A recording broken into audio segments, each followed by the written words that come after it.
students, how are you all? Hope you all are doing very good.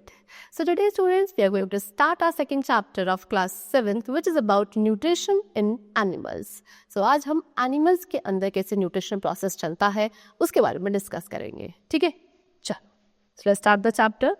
So in the previous chapter also we have discussed कि food क्या है, basic need है सभी living beings के. Plants can prepare their own food through the process of photosynthesis. लेकिन animals cannot prepare their own food themselves. They either eat plants or other animals to fulfill their requirement. ठीक है? So plants भी living organisms थे, उनको भी nutrition की ज़रूरत थी, लेकिन they are able to prepare their own food, and the process is known as photosynthesis. लेकिन if we talk about animals, animals are not able to prepare their own food. They are either directly or indirectly dependent on plants only for the nutrition process. Okay?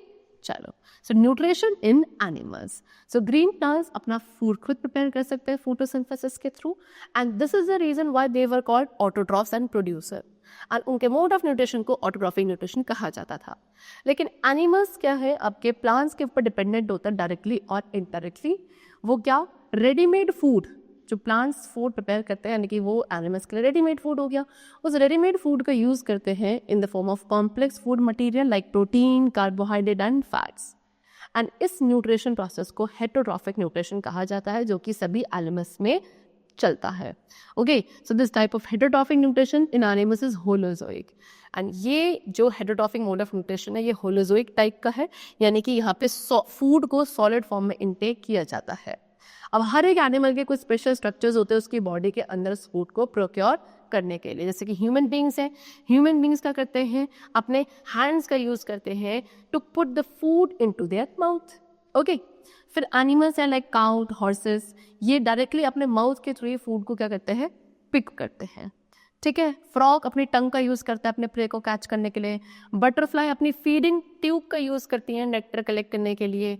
Spider क्या करता है, अपने web को बनाता है ना, web को weave करता है सो दैट उसके अंदर प्रे आगे क्या हो जाए, फंस जाए. सो इस तरीके से हर एक एनिमल का डिफरेंट वे है to procure its food. Next, the breakdown of complex substances present in food into simpler form is called digestion. और अब उसके बाद जब फूड का इंटेक हो जाता है बॉडी के अंदर, फिर उसके अंदर जो कॉम्प्लेक्स सब्सटेंसेस है उनको ब्रेक करना ज़रूरी होता है into simpler form so that the body can absorb those nutrients. And this is process is known as digestion process. Process में क्या होता है, पहले फूड को ब्रेक किया जाता है मॉलिक्यूल्स में, छोटे छोटे मॉलिक्यूल्स में. ओके, इतने छोटे मॉलिक्यूल्स में सो दैट सेल्स उसको इजीली एब्जॉर्ब कर सके. एंड अल्टीमेटली फिर ये स्मॉल मॉलिक्यूल्स हमारी बॉडी के सेल्स तक पहुंचाए जाते हैं जहाँ पे इनकी न्यूट्रिटिव वैल्यू को यूटिलाइज किया जाता है. सो इस तरीके से एनिमल्स में जो न्यूट्रिशन प्रोसेस है वो क्या है, mode of intake of food and its utilization by the body for various function. पहले फूड का इनटेक करना और उसको यूटिलाइज करना for the various function. This whole process is known as nutrition और the holozoic process of animals. So basic steps of nutrition in animals. Animals में nutrition process के कुछ बेसिक स्टेप्स हैं. सो बेसिक प्रोसेस जो steps है वो है same for all the animals, whether it is a microscopic unicell organism like amoeba or complex multicellular human beings. The nutrition animals is completed in the following step. So animals के अंदर जो basic process है या जो steps है nutrition के वो सभी में same है, चाहे वो एक माइक्रोस्कोपिक यानी कि माइक्रोस्कोपिक बहुत छोटा सा यूनिसेलर ऑर्गेनिज्म हो अमीबा, या एक मल्टी सेलुलर कॉम्प्लेक्स एनिमल है ह्यूमन बीइंग, सभी के अंदर कॉमन होते हैं एंड कुछ स्टेप्स के अंदर होते हैं. Number 1 step is ingestion. Ingestion process क्या है, जब फूड का इनटेक किया जाता है बाय द बॉडी, उस प्रोसेस को इंजेशन प्रोसेस कहते हैं. एंड हमने अभी पढ़ा कि हर एक एनिमल के डिफरेंट वेज होते हैं फूड को इंजेस्ट करने के. Next is digestion. डाइजेशन में क्या है, जो खाना आपने खाया है उसको ब्रेक करना. ओके, सिंपल फॉर्म में कॉम्प्लेक्स फूड को ब्रेक करके सिंपल फॉर्म में कन्वर्ट करने के प्रोसेस को डाइजेशन कहते हैं. Next is absorption. एब्जॉर्प्शन में क्या होता है कि अब वो जो डाइजेस्ट हो चुका है फूड, उसके अंदर जो सॉल्यूबल प्रोडक्ट्स है उसको बॉडी के सेल्स जब एब्जॉर्ब करते हैं, that is known as absorption. Okay, next is assimilation. Assimilation में क्या है, जब बॉडी के सेल्स ने उस डाइजेस्टेड फूड को एब्जॉर्ब कर लिया है, अब उस फूड का यूटिलाइजेशन हो रहा है सो दैट उसमें से एनर्जी को बाहर निकाला जा सके. बॉडी उस न्यूट्रिएंट्स का अपनी ग्रोथ डेवलपमेंट के लिए यूज़ करने लगती है, जब उसका यूटिलाइजेशन होने लगता है, that is known as assimilation. And the last is egestion. Egestion में क्या है कि अब जो अनडाइजेस्टेड फूड है उसको बॉडी से रिमूव करने के प्रोसेस को ईजेशन कहा जाता है. ठीक है, चलो. Now next is nutrition in human beings. अब ह्यूमन बींग्स के अंदर सबसे पहले न्यूट्रिशन को पढ़ेंगे। सो जो प्रोसेस है डाइजेशन का, उसके अंदर बहुत सारे स्टेप्स होते हैं। Okay, so mainly human beings के डाइजेस्टिव सिस्टम के अंदर जो जो ऑर्गन्स इंक्लूड हैं, जिससे मिलकर पूरा डाइजेस्टिव ट्रैक बनता है ह्यूमन बींग्स का, उसको एलिमेंट्री कैनाल कहा जाता है, फूड ट्यूब कहा जाता है, और we can say digestive tract. ठीक है, सो ये सभी डिफरेंट नेम्स है।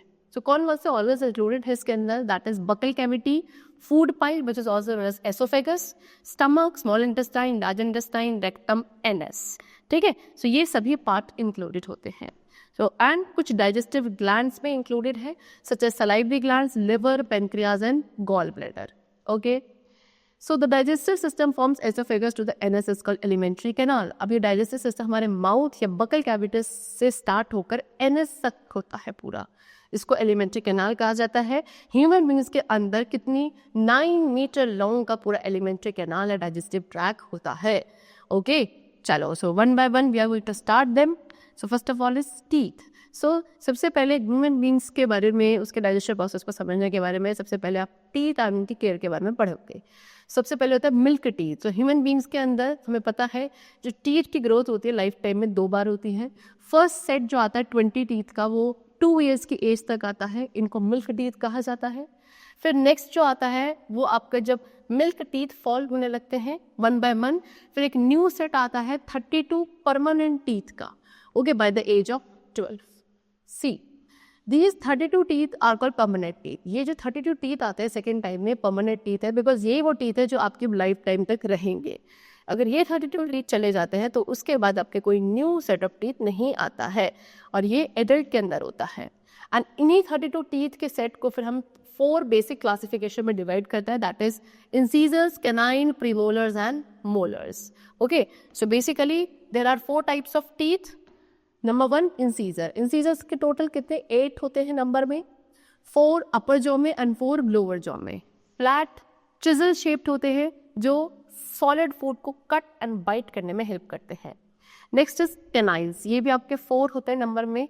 Okay, 1 on either side of the incisor, incisor की दोनों एक साइड पे, ईच जॉ में। जैसे ऊपर वाले जॉ में इंसीजर्स के बाद इधर एक साइड, इधर एक साइड, 2 हो गए। नीचे वाले जॉ में इंसीजर्स के बाद इधर एक साइड, इधर एक साइड, दैट मीन्स 4 टोटल। कैसे होते हैं? पॉइंटेड होते हैं, शार्प होते हैं, फूड को होल्ड, कट एंड टीयर करने में हेल्प करते हैं। Next is premolars. प्रीमोलर्स कितने हैं? 8 होते हैं टोटल नंबर में, 2 on each side of the canine in each jaw. ठीक है, कैनाइन्स के दोनों ही साइड 2 प्रीमोलर्स प्रेजेंट होते हैं दोनों ही जॉ में। एंड इन टीथ के कैसे फ्लैट सरफेस होता है, छोटे छोटे से ग्रूव्स होते हैं ऊपर की तरफ, ग्रूव्स एंड रिजेस, एंड इसके थ्रू आपके फूड को क्रश एंड ग्राइंड किया जाता है। नेक्स्ट इज मोलर्स जो कि 12 होते हैं टोटल, दोनों साइड पे, प्रीमोलर्स की दोनों साइड पे 3 प्रेजेंट होते हैं ईच जॉ में। फ्लैट सरफेस होता है फूड को ग्राइंड करने के लिए, एंड मोलर्स का साइज प्रीमोलर्स के कंपेरेटिवली ज़्यादा होता है। You can see in the picture also. Okay, these types of teeth have been shown to you. This is incisor, canine, premolars and molars. ठीक है, now next is structure of a tooth. अब tooth के structure की बारे में बात करें तो टीथ हमारे गम्स के अंदर फिक्स्ड होते हैं। गम्स क्या होते हैं? मसूड़े, उसमें फिक्स्ड होते हैं।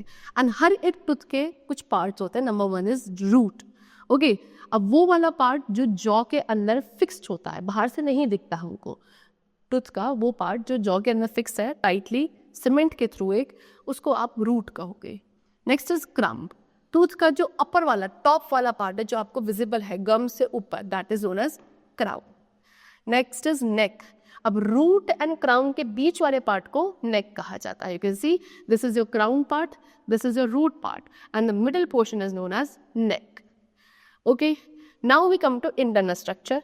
अब टीथ के इंटरनल स्ट्रक्चर की बात करें तो इंटरनल स्ट्रक्चर में सबसे पहले इनामल।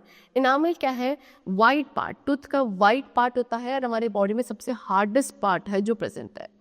ये आपके क्राउन के आउटसाइड प्रेजेंट होता है इनामल, एंड इसमें बेसिकली कैल्शियम सॉल्ट से मिलकर ये बना होता है।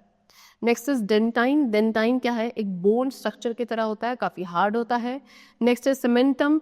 ये क्या करता है? टूथ को जॉ के जो सॉकेट्स होते हैं उसमें बहुत टाइटली फिक्स करके रखता है cementum. Next is pulp cavity. अब डेंटाइन के अंदर क्या एक सॉफ्ट पल्प कैविटी होती है जिसके through blood vessels and nerves connected होती हैं। ओके, सो इसे आप कहते हैं pulp cavity. So these were the types and structure of the tooth. And now we come to tongue. So basically teeth and tongue के बारे में क्यों पढ़ रहे हैं, बिकॉज आई टोल्ड यू हमारा जो एलिमेंट्री कैनाल है वो बकल कैविटी या माउथ से स्टार्ट हो जाता है। माउथ के अंदर आपके टीथ या टंग प्रेजेंट होते हैं, यहीं से डाइजेशन स्टार्ट होता है। खाने को बाइट करना, च्यू करना, उसको सॉल्युबल फॉर्म में बनाना, that is all being done in the mouth only. So now next we have to discuss about tongue. The process of digestion starts in the mouth with the help of saliva secreted by the salivary glands. I told you कि जो हमारा digestion process है वो हमारे mouth में ही secrete हो जाता है, because tongue के अंदर क्या होता है, salivary glands होते हैं। salivary glands एक juice produce करता है which is known as saliva, and saliva कहीं ना कहीं food digestion में help करता है।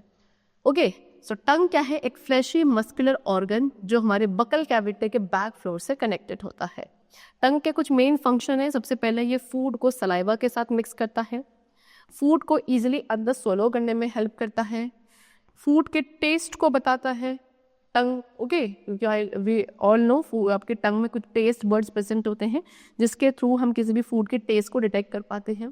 Plus tongue also help us in speaking. आपके बोलने में, आपकी जो आप बोलते हो वो क्लैरिटी जो आपको मिलती है वो भी कहीं ना कहीं टंग की वजह से मिलती है। सी टंग हैज टेस्ट बर्ड्स, टंग के सरफेस पर टेस्ट बर्ड्स होते हैं, एंड इन सभी टेस्ट बर्ड्स की एक पर्टिकुलर लोकेशन होती है जो कि एक पर्टिकुलर टेस्ट के लिए रिस्पॉन्सिबल होती है। ओके, चलो now digestion of food. So buccal cavity में जो है, बकल कैविटी इज माउथ, यहाँ पे फूड को च्यू यानी कि चबाया जाता है, एंड उसके बाद मैस्टिकेट यानी कि सॉफ्ट बनाया जाता है with the help of saliva and all. ठीक है, किसके through, premolars, molars and tongue के थ्रू। ओके, चलो now next salivary glands. I told you salivary glands का है टंग में कितने 3 पेयर्स में प्रेजेंट होते हैं जो कि एक डाइजेस्टिव जूस सिक्रेट करते हैं जिसको सलाइवा कहते हो। सलाइवा फूड को च्यूड फूड को स्लिपरी बनाता है, यानी कि टीथ के थ्रू जो आप खाना च्यू कर रहे हो उसको स्लिपरी मॉइस्ट बनाता है, सो दैट आप उसको इजीली अंदर स्वेलो कर सको। ठीक है, and during digestion the buccal cavity starch present in the food gets converted into sugar maltose. Very important line कि बेसिकली जो आपके सलाइवरी ग्लैंड से सलाइवा प्रोड्यूस कराता है वो सलाइवा क्या करता है, खाने के अंदर जो स्टार्च प्रेजेंट था उसको शुगर माल्टोज में कन्वर्ट कर देता है। सो दैट मीन्स कहीं ना कहीं थोड़ा बहुत डाइजेशन आपको यहाँ से स्टार्ट हो चुका है। इसके बाद अब खाने को हम अंदर की तरफ सोलो करते हैं, एंड खाना किसके थ्रू, एसोफेगस जिसको फूड पाइप कहते हैं, इसके थ्रू पास होता है to the stomach. So oesophagus क्या है, एक हॉलो ट्यूब है, कितनी 25 सेंटीमीटर लॉन्ग, जो मसल्स की बनी है, एंड फूड को जब हम सोलो करते हैं उसके बाद क्या होता है, इसी मस्कुलर पाइप के थ्रू फूड नीचे की तरफ पुश होता है। ओके, एंड कहाँ जाता है, हमारे स्टमक तक जाता है।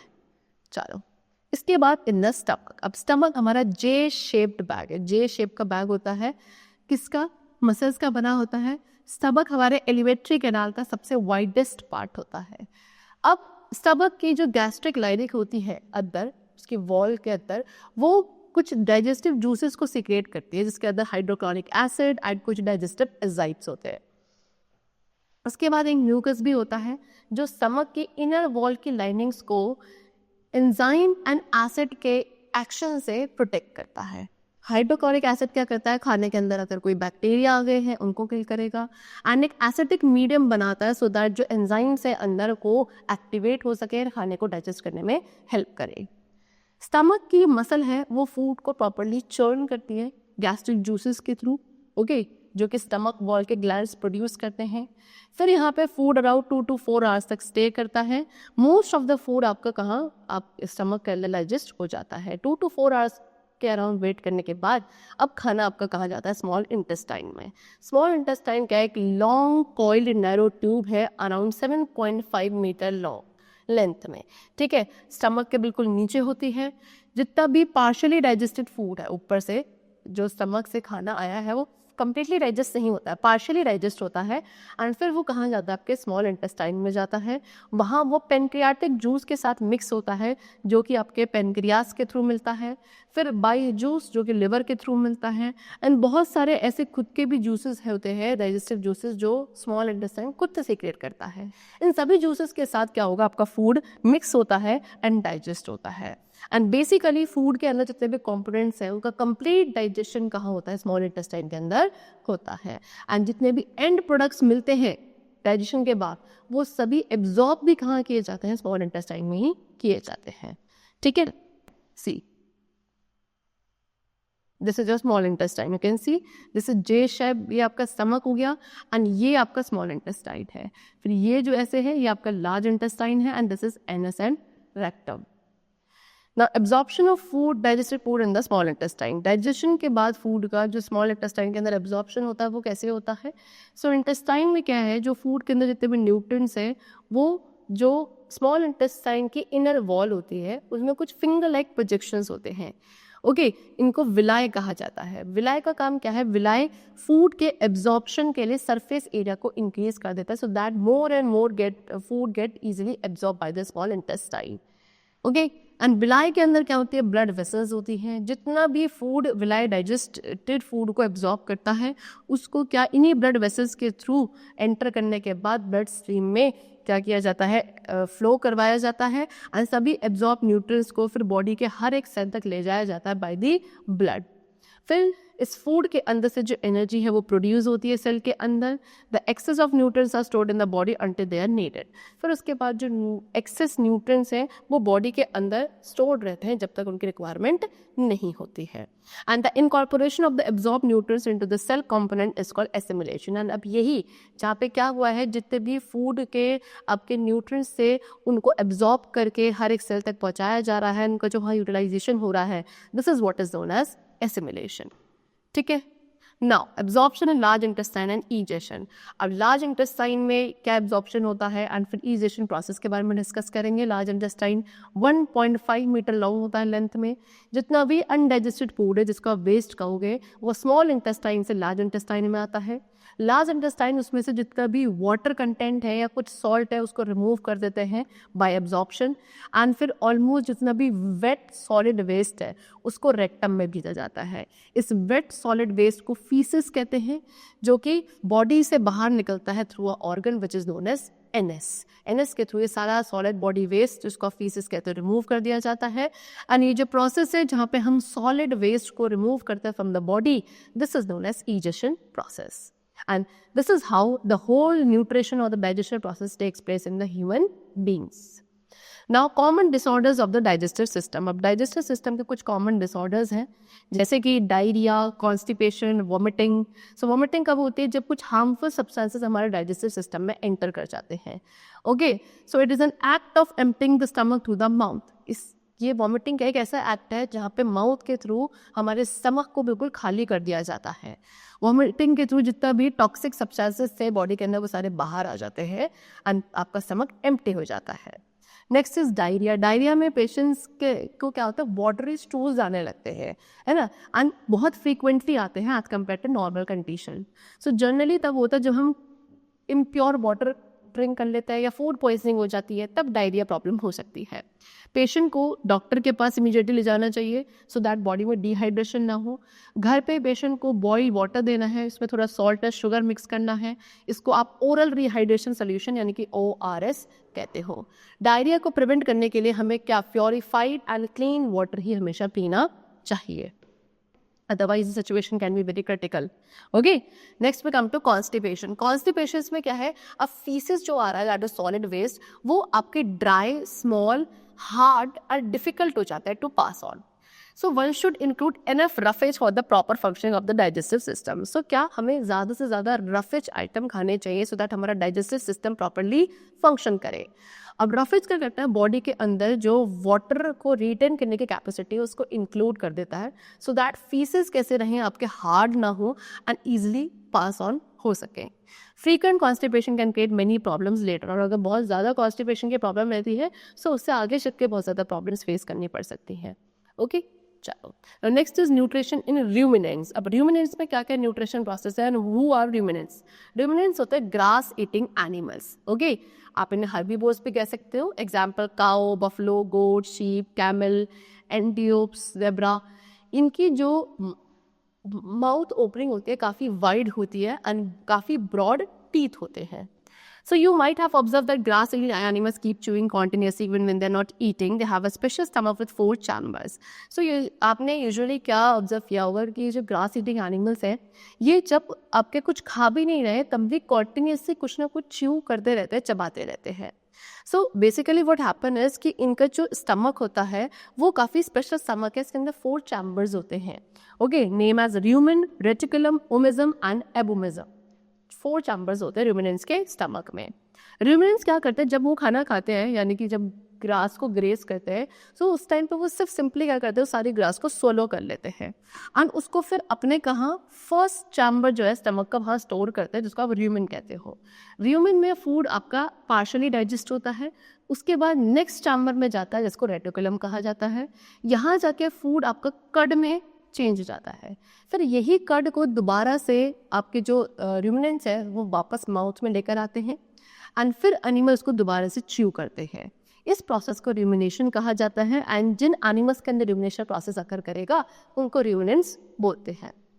The process of rumination necessary in these animals because they eat grasses that are rich in cellulose. अब ये rumination process इन animals से बहुत ज़रूरी है because जो ये food materials खाते हैं उसके अंदर cellulose का amount काफ़ी ज़्यादा होता है. Now what is cellulose? Cellulose एक complex carbohydrate है जो आपका grasses के अंदर बहुत ज़्यादा present होता है. सो इसको ruminants के स्टमक में ही डाइजेस्ट किया जा सकता है बिकॉज इसके अंदर कुछ बैक्टीरिया एंड प्रोटोजोआ प्रेजेंट होते हैं जो कि सेल्यूलोज के डाइजेशन के लिए ज़रूरी है. It is impossible for other animals and humans to digest cellulose because they lack the bacteria that break down cellulose. बाकी सारे animals या human beings इस cellulose को digest नहीं कर पाएंगे because उनके stomach के अंदर या digestive system के अंदर वो bacteria present नहीं है which help in the digestion of all this cellulose. फिर उसके बाद क्या होता है कि ruminants इस कड को दोबारा से माउथ में लाते हैं, उसको च्यू करते हैं. ओके एंड फिर उसको बाकी जो 3 चैम्बर्स है स्टमक के वहाँ सेंड कर दिया जाता है फॉर द डाइजेशन. सबसे पहले ओमिज्म में जाता है जहाँ जो आपके रूमिनेंट्स के स्टमक का सबसे स्मॉलेस्ट चैम्बर होता है. यहाँ पे जो एक्सेस वाटर है पाली जो है खाने के अंदर उसको एब्जॉर्ब कर लिया जाता है. उसके बाद एबोमिज्म में जाता है. एबोमिज्म में गैस्ट्रिक जूसेस सिक्रेट होते हैं जो डाइजेशन में हेल्प करते हैं. यहाँ डाइजेशन बिल्कुल सेम वैसे ही होता है जैसे हमारे ह्यूमन स्टमक के अंदर होता है. फिर जब एबोमिज्म में डाइजेशन कंप्लीट हो जाता है फूड फाइनली इंटेस्टाइन में जाता है एब्जॉर्प्शन के लिए. जो न्यूट्रंस बने हैं उनके एब्जॉर्प्शन के लिए food takes more than 3 days to pass through the entire digestive system. Ruminants में पूरे डाइजेस्टिव सिस्टम में फूड को पास होने के लिए मोर देन 3 days का टाइम पीरियड लग जाता है.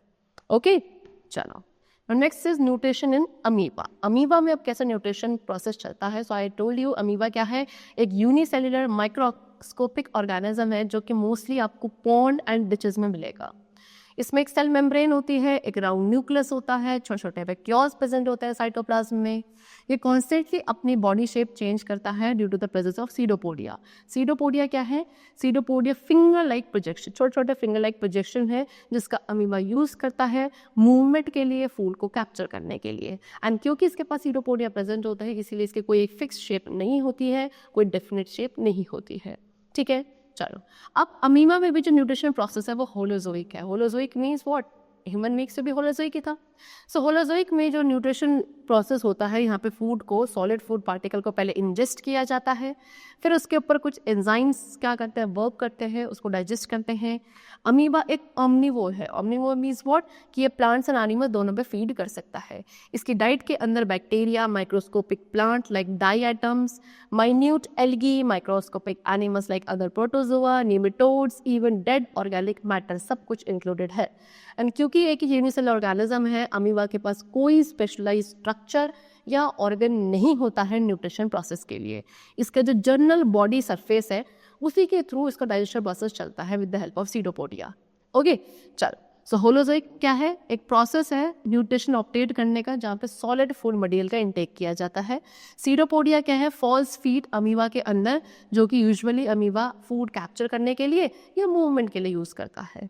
ठीक है अब now we have to discuss steps of nutrition in amoeba. Amoeba में न्यूट्रिशन स्टेप्स क्या है. नंबर 1, अमीबा सबसे पहले सीडोपोडिया के थ्रू क्या करता है, फूड को अपनी बॉडी के अंदर इनटेक करेगा, इंजेस्ट करेगा. सीडोपोडिया बाहर निकलेंगे finger like projections and food को इनक्लोज कर लेंगे, एक कैविटी बना लेंगे जिसको फूड वैक्यूल कहा जाएगा and the process is ingestion. Step 2 में क्या होगा, फूड फूड वैक्यूल के अंदर डाइजेस्ट होगा with the help of digestive enzyme and इसको कहेंगे digestion of food. Step three में डाइजेस्टेड फूड को अब क्या कर दिया जाएगा, एब्जॉर्ब कर दिया जाएगा directly into the cytoplasm of amoeba. किसके थ्रू, डिफ्यूजन प्रोसेस के थ्रू, एंड इसको एब्जॉर्प्शन कहेंगे। स्टेप फोर में एब्जॉर्ब फूड को अब यूटिलाइज किया जाता है बाय द अमीबा, उसमें से एनर्जी ऑब्टेन करने के लिए एंड बाकी सभी लाइफ प्रोसेस को कैरी आउट करने के लिए, एंड इस प्रोसेस को बोलेंगे एसिमिलेशन। एंड स्टेप फाइव में अब जो अनडाइजेस्टेड फूड है अमीबा के अंदर उसको बाहर निकाल दिया जाता है, क्या, अपनी सेल मेम्ब्रेन को रप्चर करके, एंड इस प्रोसेस को क्या कहा जाता है, ईजेशन इन अमीबा। सो बेसिकली वही 5 स्टेप्स जो हमारे ह्यूमन बींग्स के अंदर होते थे सेम यहाँ पे होते हैं, इसलिए इसके अंदर भी होलोजोइक मोड ऑफ न्यूट्रिशन चलता है। ओके, चल। So that's all for the chapter. We have discussed the nutrition in different types of animals, whether it is human being, ruminants or amoeba. I hope the chapter was very clear to you. Let's meet very soon in the next class. Till then, take care and thanks to everyone.